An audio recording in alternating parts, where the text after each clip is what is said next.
After work, as Andy showers her, a knock on his front door occurs. Hearing it's the student from earlier, he gestures to Claire to quiet down or else he has to kill her.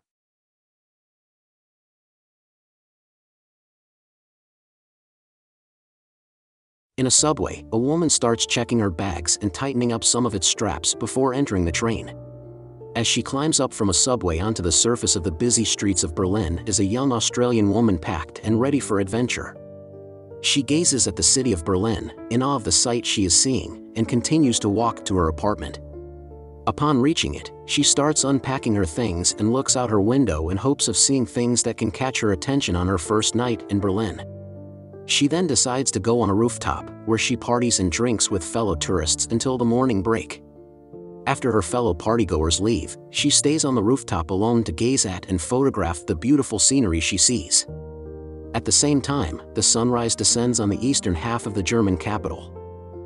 She enters the new day by doing what any tourist would do, going around town and exploring the city's culture. As she is about to cross a street, she helps the man beside her, who clumsily drops his books.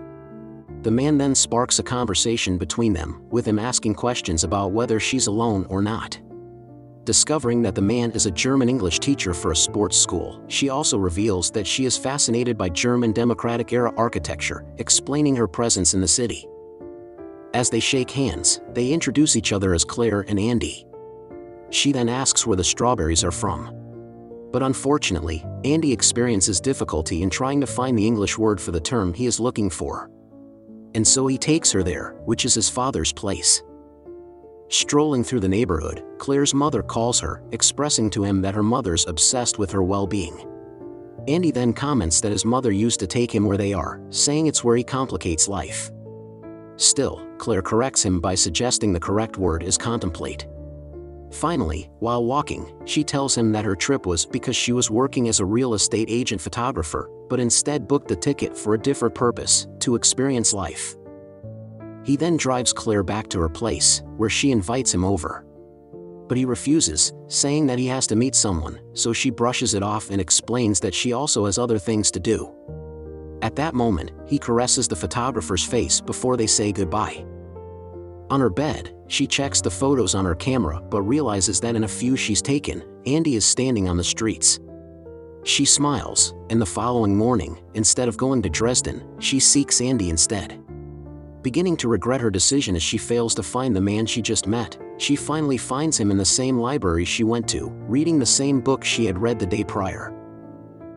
As Andy flips through the pages, she points out and describes her favorite artwork etched on the book. She reaches out for the page but holds his hand as he asks why she didn't leave.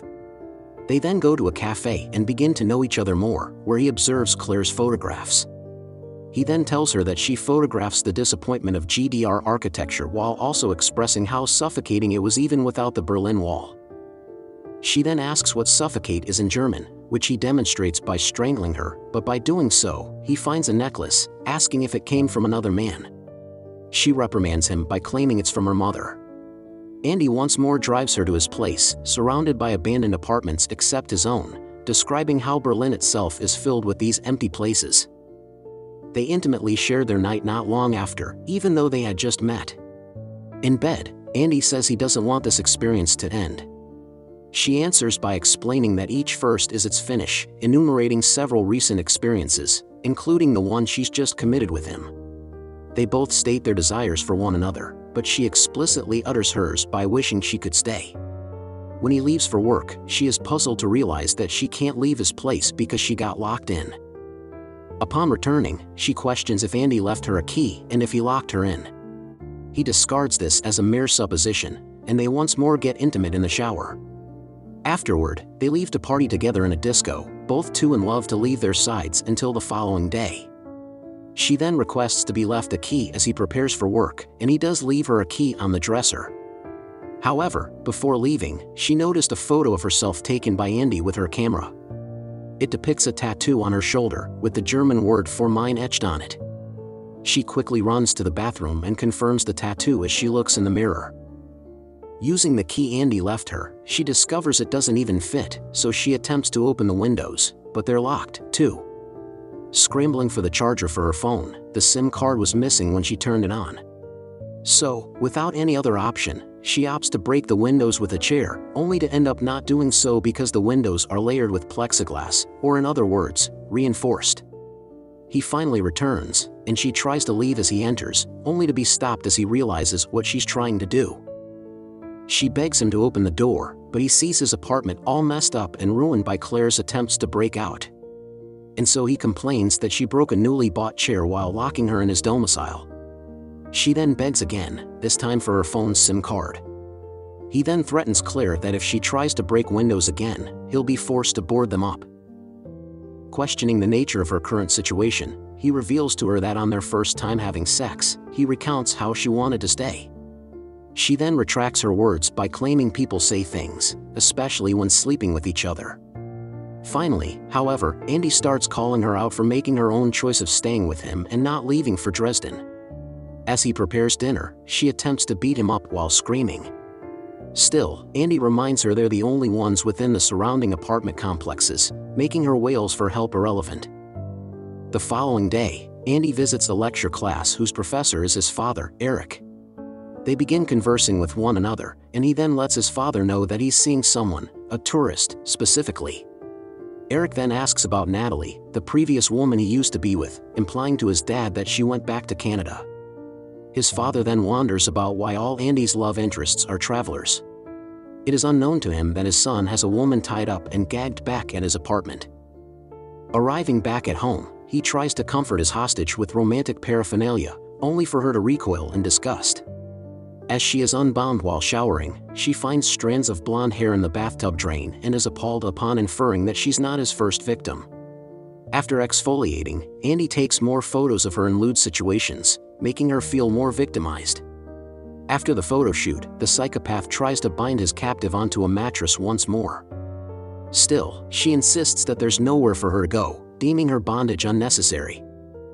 As she finds ways to escape her circumstance, she frantically searches for anything until she finds a screwdriver underneath a sofa.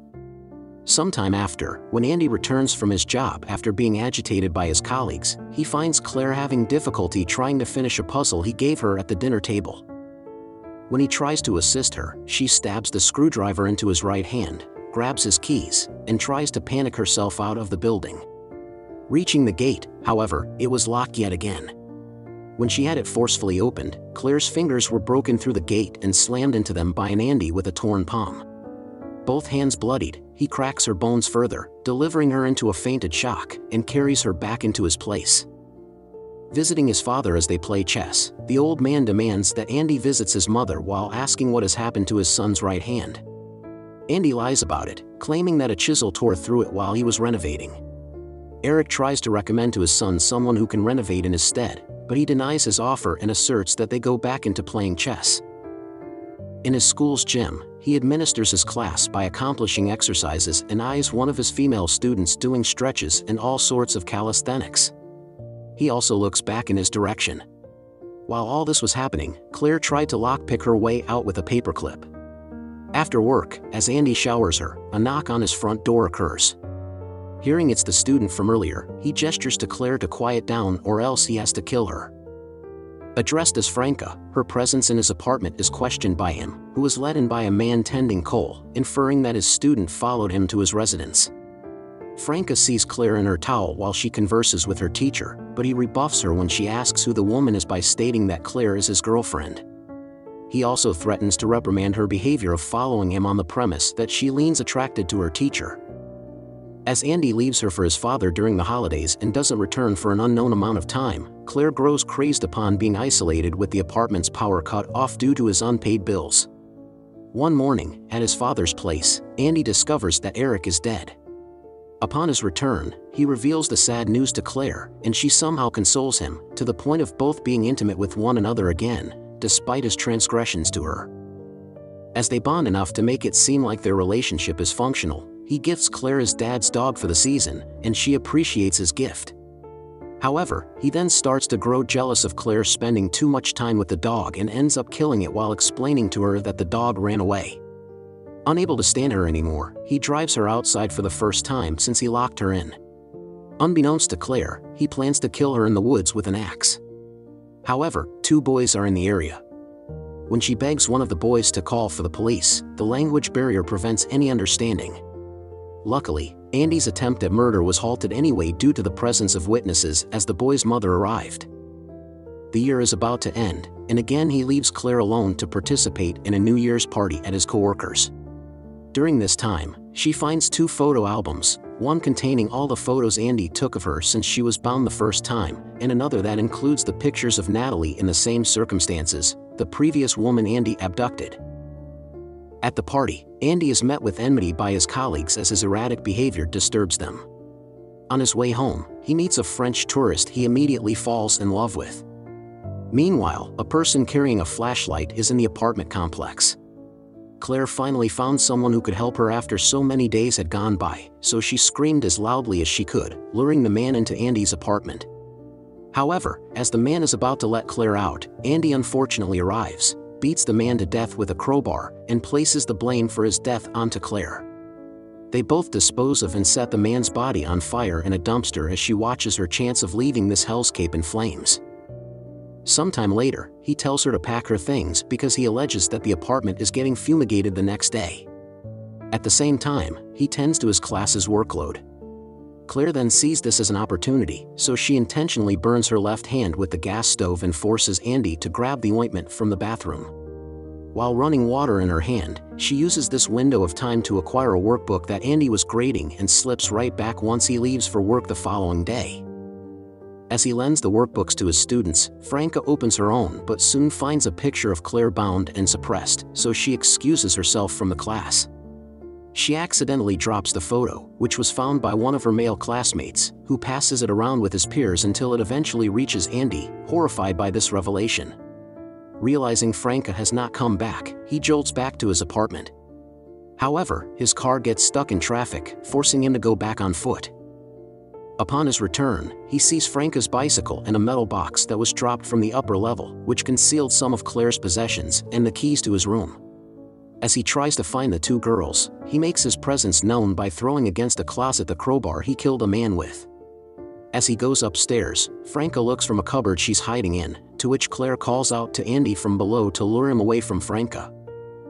He looks for Claire in his room, and as he finds the photo album he made of her on the floor, he hears her voice again. This time from the hallway, and to his surprise, Claire locks him inside the very room she was locked in for so long. Despite everything, he still has the nerve to tell her to let him out. Ignoring him, she quickly rescues Franca from upstairs and is finally set free from the clutches of a madman who couldn't let her go. The movie ends with Claire in a cab, roaming the streets of Berlin for the first time since her capture. At the same time, her captor is stuck in his apartment, locked in against his will, contemplating his life.